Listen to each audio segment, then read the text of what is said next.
आप ये जो मामूली पेंसिल इस्तेमाल करते हो, इसे बनाने में कंपनी वालों के पसीने छूट जाते हैं। आप ये जो क्रेयॉन्स यूज करते हो, इन्हें बनाने के लिए ऐसा क्या एक सीक्रेट पाउडर डाला जाता है जिसे जानकर आप इन्हें छूने के लिए भी 2 बार सोचोगे। और कैसे कार के ये जो सीट बेल्ट हमारी जान बचाता है, इसी सीट बेल्ट ने कई लोगों की जान भी ली है। भाई ये वीडियो स्किप करने का सोचना भी मत, बहुत मजा आने वाला है। नंबर 1, कभी न कभी ऐसा जरूर हुआ होगा कि जब भी आप बारिश में फंसे हुए होंगे और अम्ब्रेला नहीं होगा, तब आपको छाते की वैल्यू पता लगी होगी। लेकिन आखिर इसे बनाया कैसे जाता है? सबसे पहला नायलॉन के कपड़े को तैयार किया जाता है। नायलॉन का यूज इसलिए किया जाता है क्योंकि ये पानी को अपने अंदर अब्सॉर्ब नहीं करता और धूल मिट्टी भी इस पर नहीं रुकती है। ये बहुत मजबूत होता है, यही वजह से इसे बैग्स और आर्मी के लिए भी काफी सामान इससे ही बनाया जाता है। नायलॉन के कपड़े से अम्ब्रेला का साइज के अकॉर्डिंग कपड़े ट्रायंगल के शेप में पीस काट लिए जाते हैं। इसके बाद छाती की हड्डियों मतलब जो पतली डंडी छाती में लगती है, उसे बनाया जाता है। इसके बाद इन हड्डियों को एक पाइप में फिक्स कर दिया जाता है और साथ ही बीच में एक स्प्रिंग लगा दिया जाता है जिसे बटन दबाते ही छाता जल्दी से खुल जाए। और उसके बाद कपड़े और हैंडल को इस पर लगा दिया जाता है और लो तैयार हो गया आपका बारिश और धूप का साथी। भाई वीडियो में मजा आ ही रहा है तो 1 सेकंड निकाल के चैनल सब्सक्राइब मार दो यार, आगे भी ऐसे ही मजा आते रहेगा। Number 2, pencil. भाई ये देखने में जितने नॉर्मल लगती है, इसे बनाने में उतनी ही मेहनत लगती है। पेंसिल बनाने की शुरुआत ग्रेफाइट की खुदाई करने से होती है। उसके बाद इसे फैक्ट्री में ले जाकर मिट्टी के साथ अच्छे से मिक्स किया जाता है। उसके बाद इस पर बहुत सारा प्रेशर डाला जाता है और उसे स्टिक बनाई जाती है। अभी इस प्रोसेस से जो स्टिक बनती है वो बहुत मुलायम होती है, इसलिए उन्हें 2 से 3 घंटे तक 120 डिग्री पर हीट किया जाता है और हीट होकर सूखने के बाद ये स्टिक हार्ड हो जाती है, जो देखने में बहुत मस्त लगती है। अगर आपको ये देखने में अच्छी लग रही है तो वीडियो को लाइक कर देना। स्टिक बनाने के बाद इन्हें वैक्स में डुबाया जाता है जिससे इनके ऊपर चमक आती है। अब बारी है लकड़ी तैयार करने की। ये पहले से कटे हुए पीस में आती है, जिससे पहले इन लकड़ियों के फट्टों में थोड़े से गड्ढे बनाए जाते हैं। उसके बाद इन गड्ढों में ग्लू डाल दी जाती है। उसके बाद एक बड़ी सी मशीन गन स्टिक्स को इन गड्ढों में रख देते हैं और उसके ऊपर गड्ढे वाले फट्टे को रख दिया जाता है, जिससे ये एक सैंडविच की तरह बन जाते हैं। फिर इन सैंडविच की कटाई और शेप देकर पेंट करते हैं जिससे पेंसिल खराब ना हो। इसके बाद ये आपके हाथों में आने के लिए तैयार है। Number 3, screw drivers. भाई ये कई विलेंस का फेवरेट हथियार है। तो ये बनता कैसे? सबसे पहले इसके लिए एक मोटी स्टील वायर को लिया जाता है और उसे स्क्रू ड्राइवर की मोटाई के हिसाब से काट लिया जाता है। फिर एक मशीन इसके हेड को बनाती है जो स्टार की तरह दिखता है। दूसरी तरफ से सिंपली इसे हाइड्रोलिक से प्रेस किया जाता है जिससे ये फ्लैट हो जाता है। फिर इसे मजबूत बनाने के लिए 732 डिग्री सेल्सियस पर पूरे 12 घंटे के लिए हीट करते हैं, जिसके बाद इन पर प्रोटेक्टिव कोटिंग की जाती है। उसके बाद हैंडल को सेल्यूलोस ऑक्साइड से बनाया जाता है और हो गया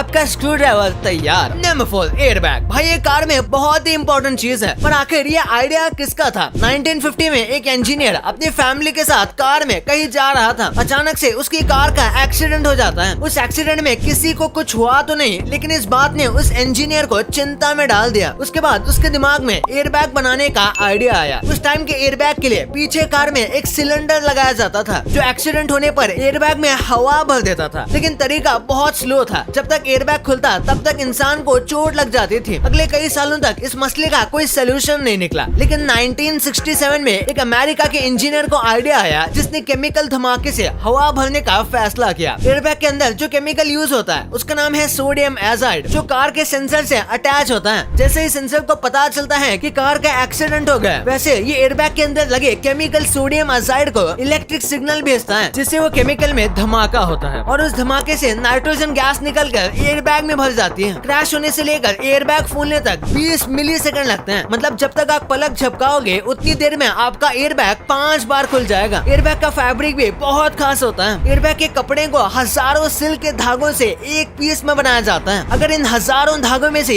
एक भी धागा टूटता है तो मशीन में लगा इलेक्ट्रिक सेंसर डिटेक्ट करता है और मशीन को फौरन बंद कर देता है। नंबर 5, भाई क्रेयॉन्स तो आपने यूज किए ही होंगे, पर ये बनते कैसे हैं? क्रेयॉन्स को अलग अलग टाइप की वैक्सेस से मिलाकर बनाया जाता है, लेकिन सबसे ज्यादा पैराफिन का यूज किया जाता है क्योंकि ये इजीली अवेलेबल है और सस्ती है। पैराफिन को पेट्रोलियम से निकाला जाता है। ये वैक्स खास इसलिए भी है क्योंकि ये पेपर पर इजीली चल जाती है। फिर इसमें एक सीक्रेट पाउडर को मिलाया जाता है जिससे क्रेयॉन्स को मजबूती मिलती है। वैक्स को गर्म करते हैं। वैक्स 62 डिग्री सेल्सियस पर ही मेल्ट होना शुरू कर देती है। एक मिक्सर में सारे केमिकल और कलर भी डाल दिए जाते हैं। फिर वैक्स को रोटरी नाम के इस मशीन में डाला जाता है जिसमें क्रेयॉन्स की शेप बनी हुई है और बाकी बची हुई वैक्स के ऊपर एक ब्लेड की हेल्प से हटा दिया जाता है। रोटरी मशीन एक बार में 2000 क्रेयॉन्स बनाती है। ये मशीन क्रेयॉन्स को कन्वेयर बेल्ट पर निकाल देती है, जो क्रेयॉन्स को लेबलिंग मशीन पर ले आ जाता है, जहाँ पर इन क्रेयॉन्स को लेबल लगाकर छोटे बच्चों की जिंदगी में रंग भरने के लिए फैक्ट्री से निकाल दिया जाता है। भाई अब तो आपने बहुत कुछ जान लिया, पर क्या आपको पता है कि कैसे दो लोगों की शर्त के चलते आप आज इतनी सारी मूवीज देख पाते हैं? कैसे इस छोटे से कीड़े की वजह से कोरोना के मुश्किल टाइम पर आपकी वैक्सीन सेफ रही थी। भाई इस वीडियो का दबाओ और पूरे मजे ले लो, और इस वीडियो को लाइक करके चैनल को सब्सक्राइब ठोको। मिलते हैं अगले वीडियो में, तब तक के लिए बाय।